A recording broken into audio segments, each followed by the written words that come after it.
Hello, how are you guys? Back at it again. Today it's not as early, it's 12. So I overslept, which is not great. The temperature is about 7 degrees. Wow. It's actually really warm. At least it doesn't feel as warm as it is. Not bad. Okay. Today we're doing the Dado again. Let's see.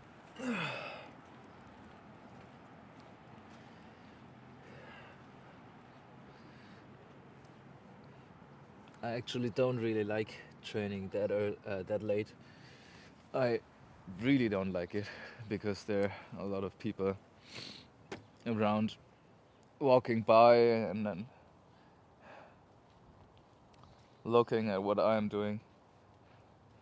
Especially when I'm training with weapons. That's something that I don't really like because, like, especially old German people, they get afraid and be like, oh no, that's illegal. You cannot do that.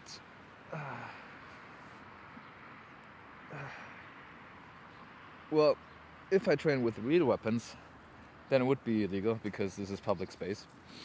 But this one is not real, like it's bendy and you can't really do anything with that. So, yeah, I really like that the sun is shining. That's really something. Let's get going. Let's start off with the things that I did last time that we already know. So, showing that I have a long beard, kicking, going here. Then comes the circle thing that I still don't really manage to do properly without losing balance. Here comes this thing. Then comes the circle. 1, 2, 3. Down. Cut. Upper body. Hook. Oopsie. Sorry. Hook. Step. Cut. Opening up your opponent. And then today comes the jump and cut. And then after this one comes a roundhouse cut like that. This, turning it over, and then this.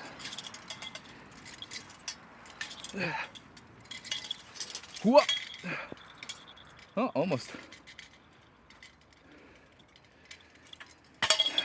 I think I'm not gonna practice the last thing. That's something for next video. Okay, so the movements that we have to practice today are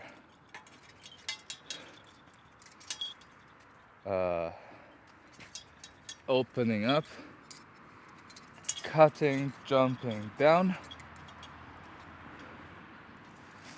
roundhouse slash, and this. Let's go through it.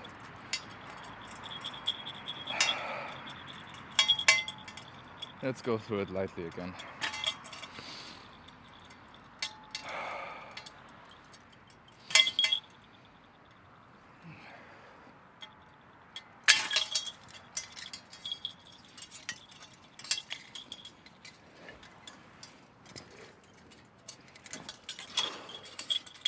I think when I do this, afterwards I should stand a little bit low, like this, up, something like this maybe. Yeah. So don't stand up too early. Boop. boop, boop, boop, boop, boop, boop, boop. I think it's very important to have the left hand at your waist. Hook.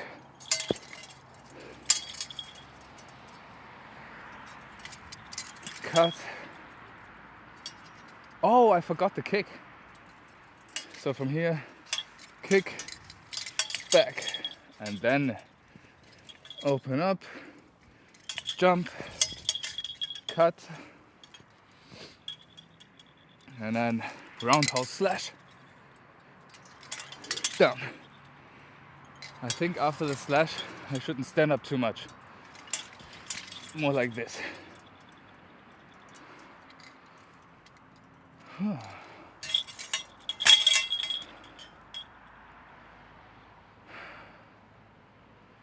It's getting warm. Can I? No. Maybe here.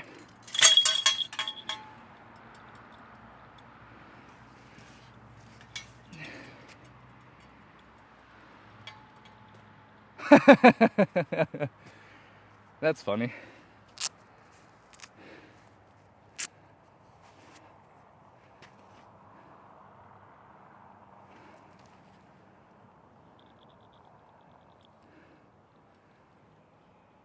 Come on.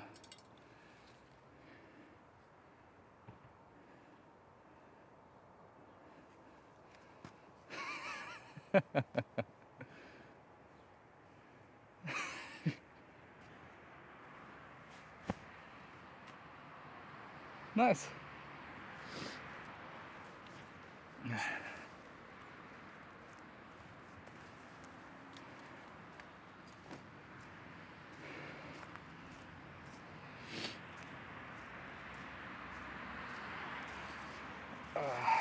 I think I need to stretch here a little bit more. This thing.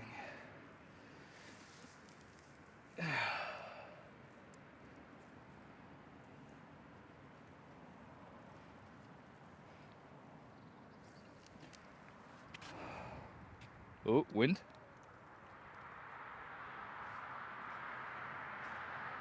Huh.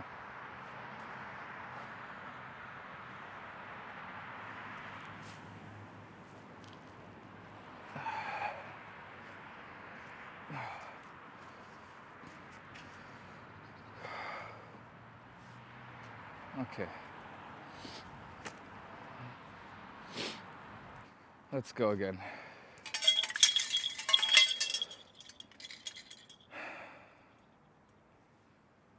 Oh, not that dirty. Let's do it one more time lightly. And then we train the new movements. But let's do the movement slow but correct. So 100% execution without power and slow. I think that sounds good. 1, 2, 3, 4, 5, 6, 7, 8, 9, 10, 11. Can you still see me? No.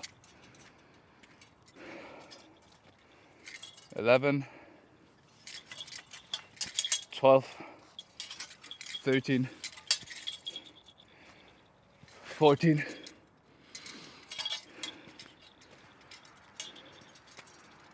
14, now comes the jump, 15,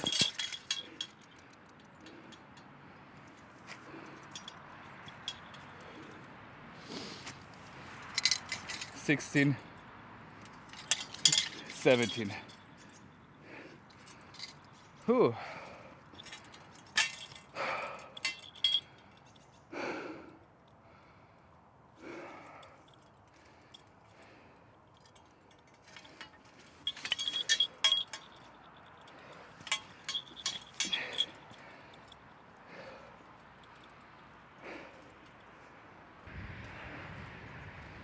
Okay.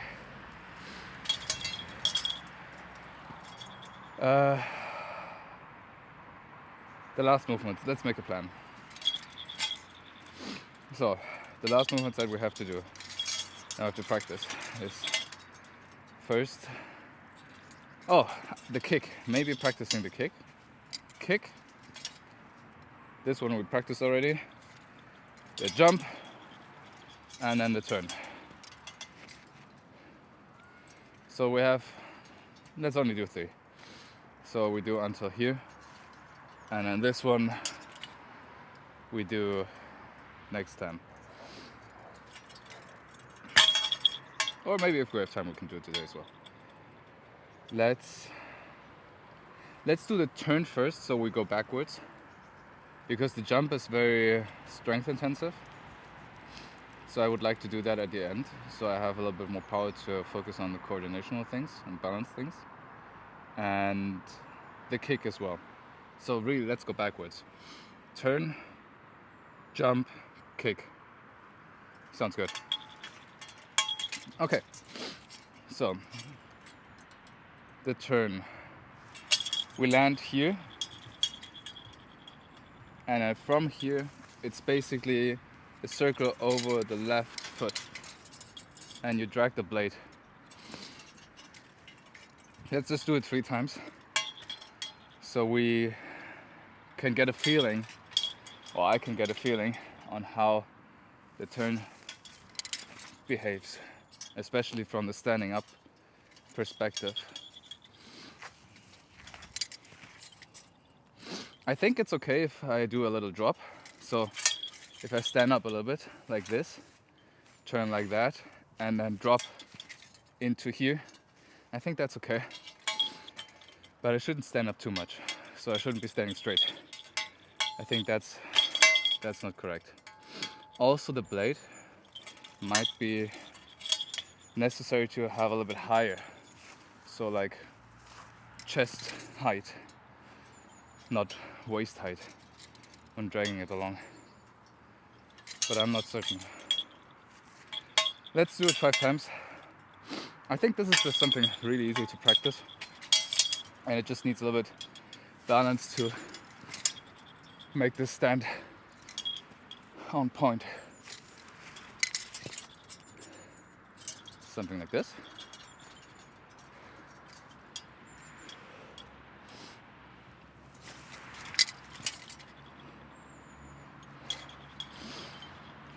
Three more times.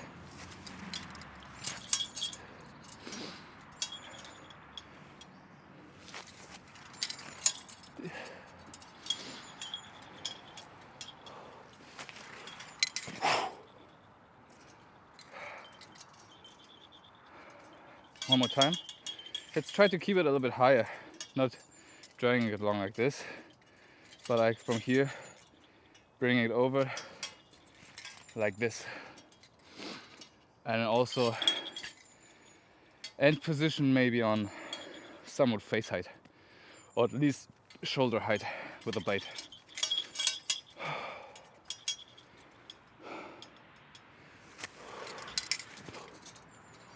Yeah, I think that's better.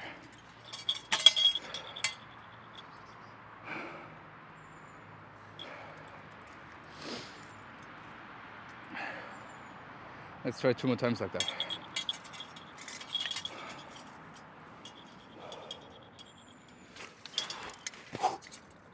Nah.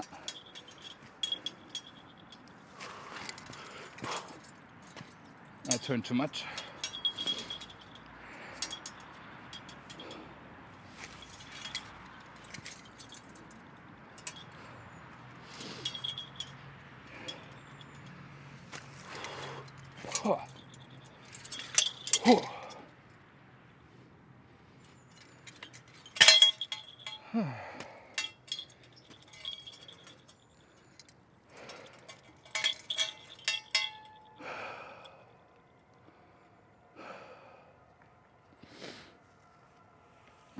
And just catch my breath, and then I'll do it 3 more times, and then we can move on. I think that went pretty good. I'm quite satisfied.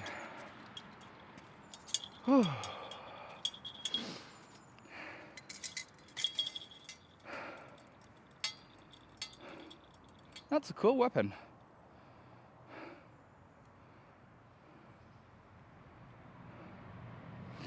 If I want to have a real version of that, I think I like to keep all this stuff same. This one should be a more tighter fit. You can hear it's quite loose. I would probably lose the bell. I would probably keep this. This is somewhat epic. And then this curve. This is something I would totally change.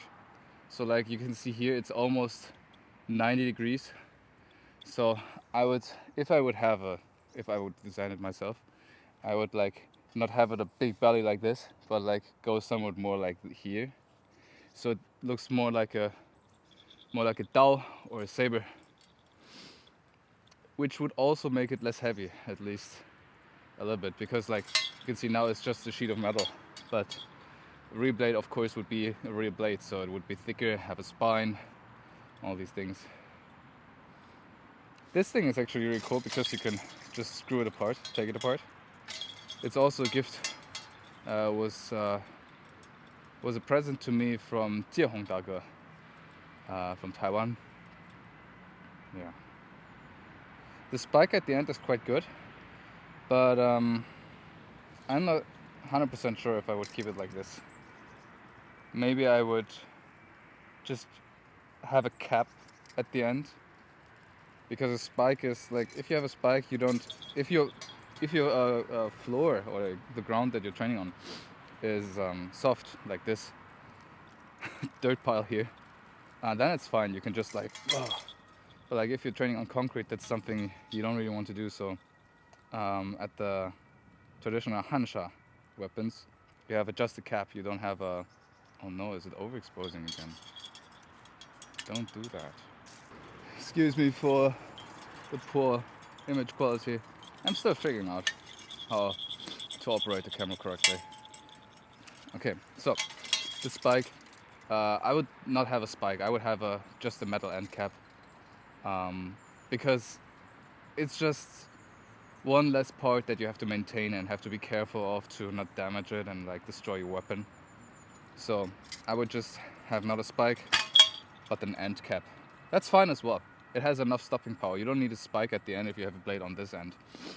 Of course, movements like this will not have as much, let's say, penetration, but they don't need to. The weapon is heavy enough. If you just do this, it's like more powerful than a punch into someone's face, regular punch. So I think it's not necessary to have a spike at the end. And also these rings, I would not have them as well. I don't really see why there are rings. I can imagine like there are some explanations of people that say like it's to catch blades, but like to catch blades with those rings, incoming blades, stabs, you have to be really skilled. So I feel like it's more of a decoration, and people thought, oh yeah, that's cool, damn, let's keep it, and that's why some weapons have those rings. But I can also be very mistaken. I don't know. Let's keep training. Okay, so we finished the turn. No, I wanted to do some more of these. Let's do 3 more. So we end here.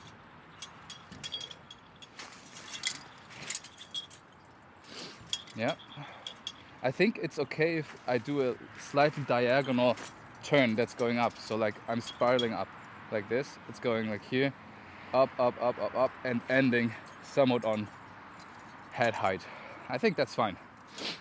That's not bad. Something like this. Yeah. I think that's not bad. That's the wrong way. Better. Yeah. I'm happy with that. Now comes the jump. So generally in Wushu, you want to have the jumps either in 2 directions. There are jumps that only go high, You have jumps that only go far, so they don't need to be high. And then most typically, you want all of your jumps to be far and high. So I guess it's the same with this one, but this one is from a let's say physics point of view quite difficult to put together, because you're here at this point, at this point, and then you have a downwards motion. You take a step and then you jump. Well, actually, it's somewhat together. So like from here down and then down. So it feels like the movements, the momentums are working against each other. Yeah, let's just practice it. Maybe let's say 10 in total. That should get us somewhere. If I have more energy, we can do it a little bit more. Let's see if we're at the right position.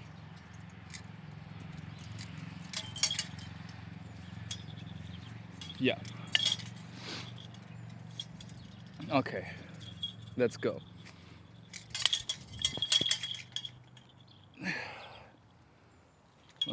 Did that look cool?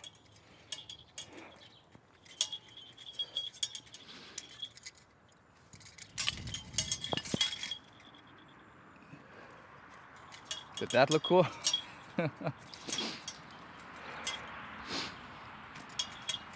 Far and high.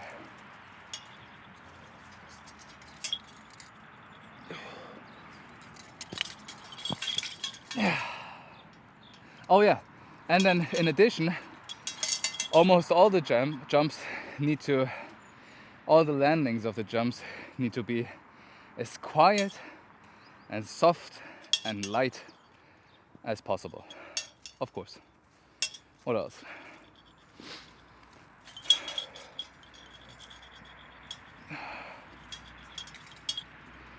Four.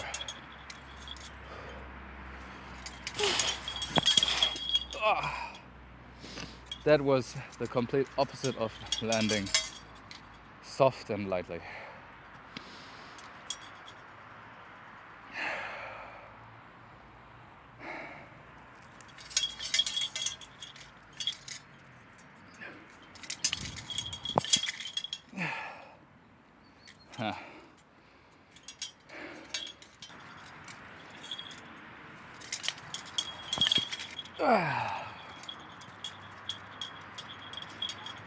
Let's just danlieren.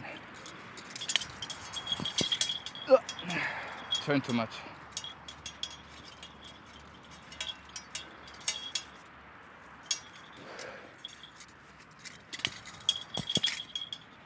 Turn too much.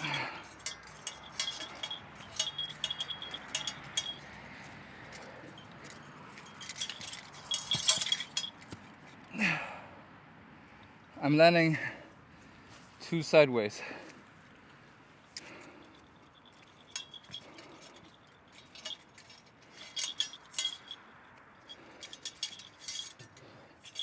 Landing softer. Better.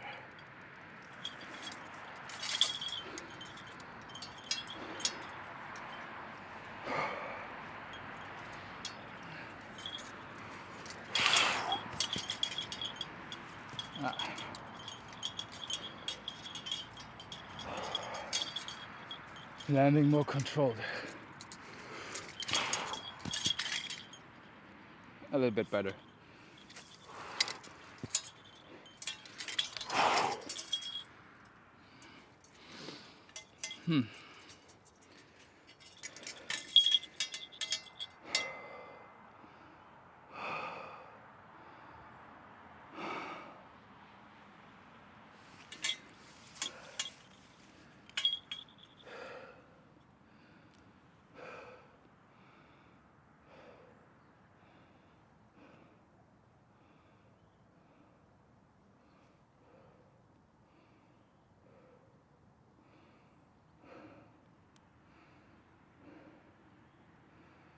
Let's do 3 more.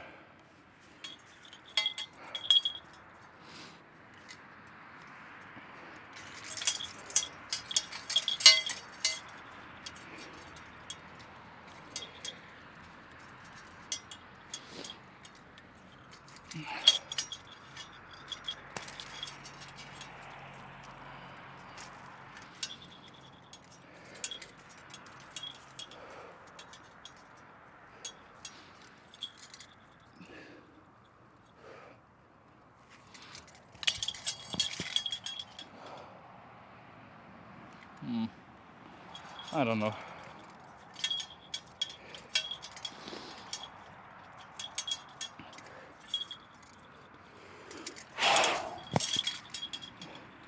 That was not high. Maybe a little far.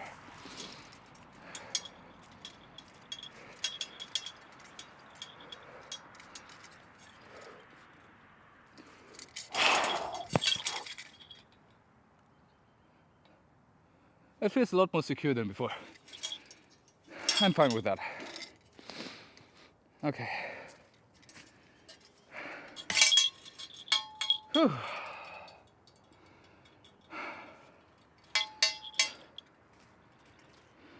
Where is it? Here.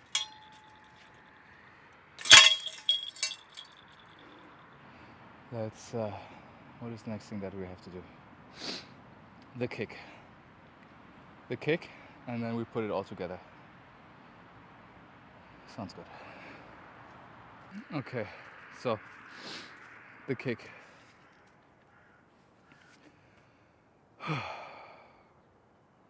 The kick is in this direction as well. Let's just do it first without. So we have this, we have the cut, and then after the cut, kick and back. So the kick is a heel kick.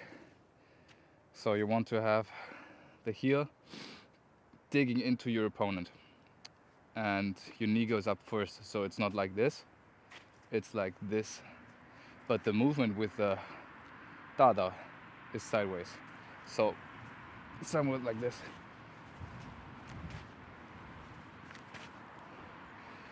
Without this, it's easy because you have arms, but with this heavy thing,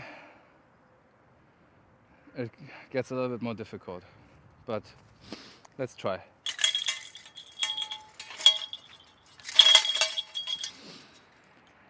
Okay.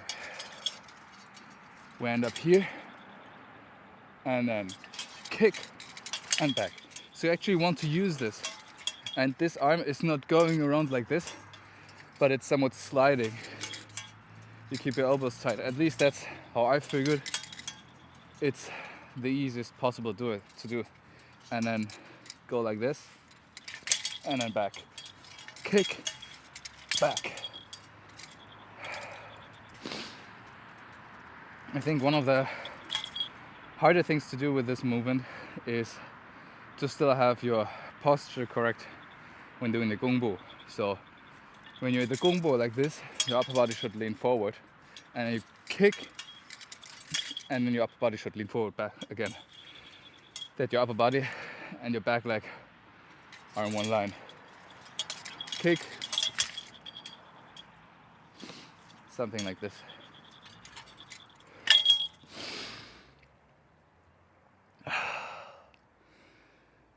Let's do 5 times and then see where we are.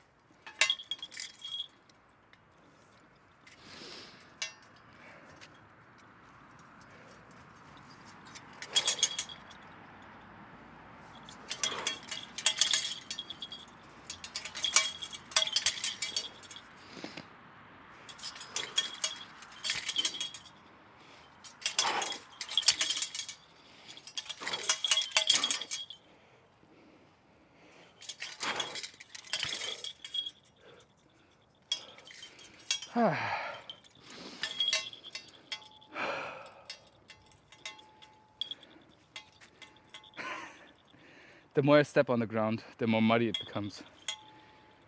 See how the water is brought up? Funny.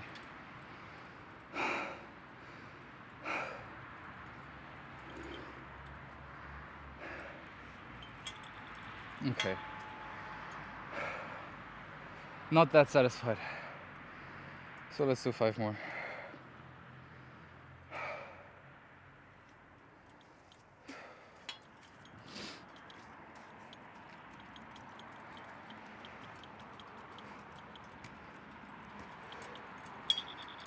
Okay.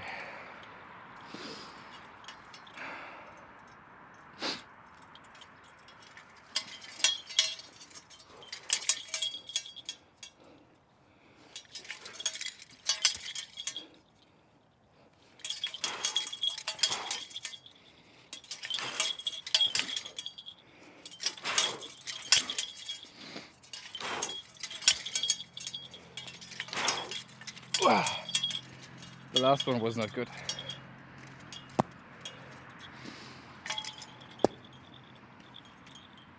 But I think the ones before were okay. Okay.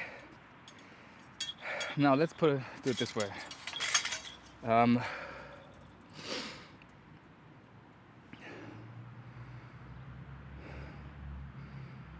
Let's do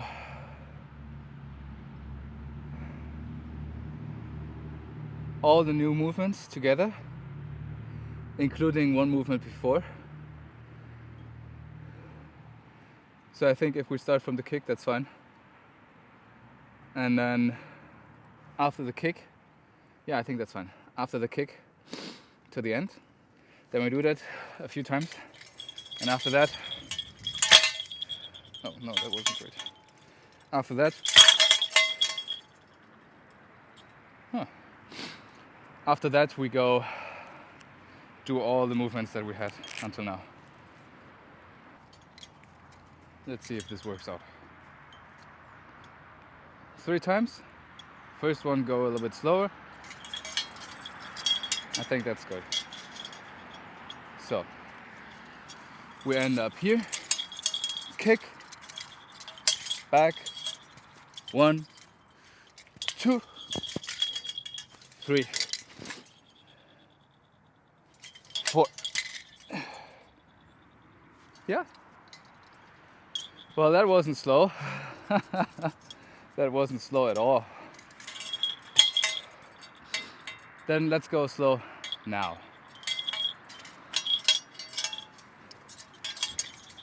Kick. Step. Jump. And turn. Yeah, the marble was a little bit too deep, but other than that, not bad.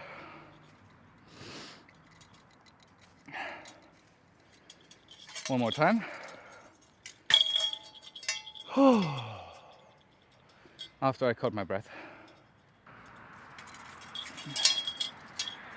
Okay, let's go.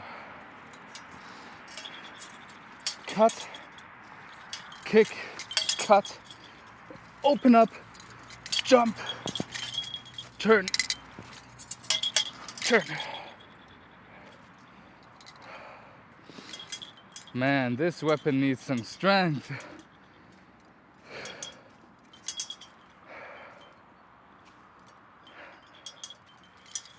Okay.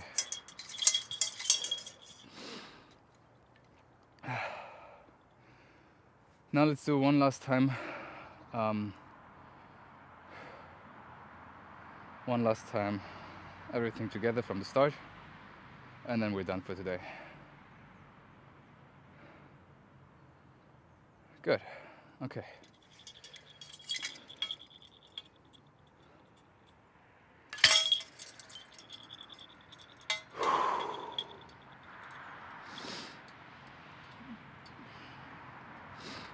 I don't need to rush. Nobody's chasing me.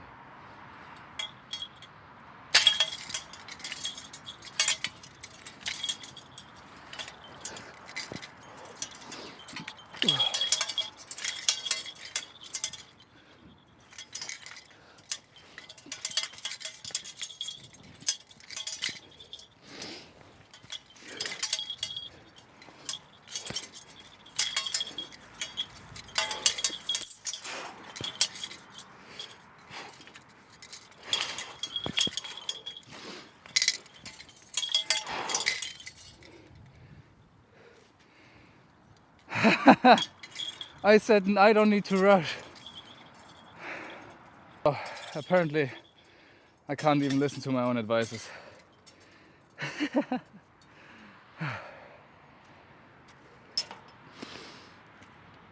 That's it for a second.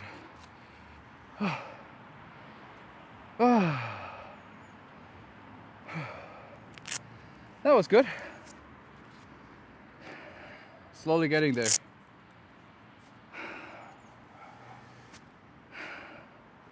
Slowly, wait. Slowly but surely. Oh, sun.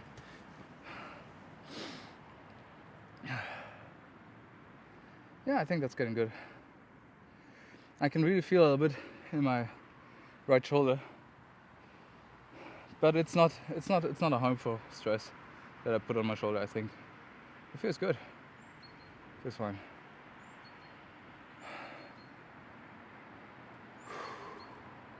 Okay, let's do some stretching, and then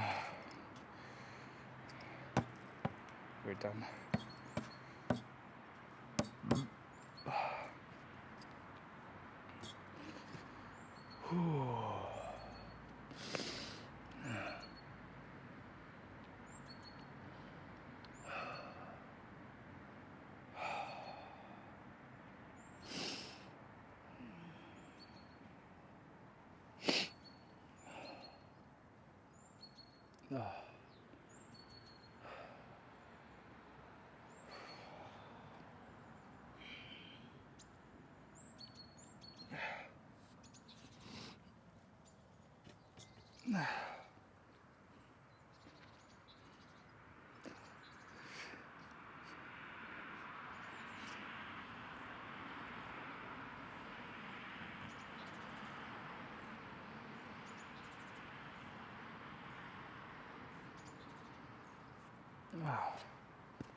Oh, also, if you're wondering, these are not designated wushu or kung fu boots to train with them.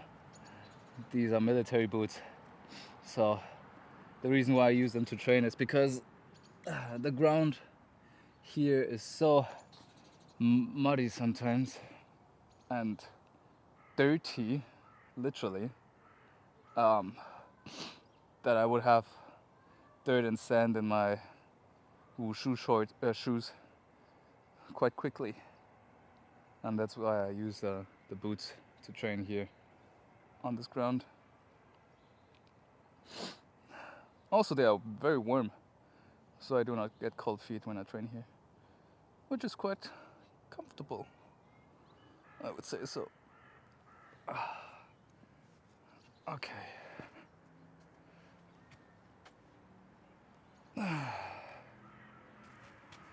Okay. See you in the next video. Bye.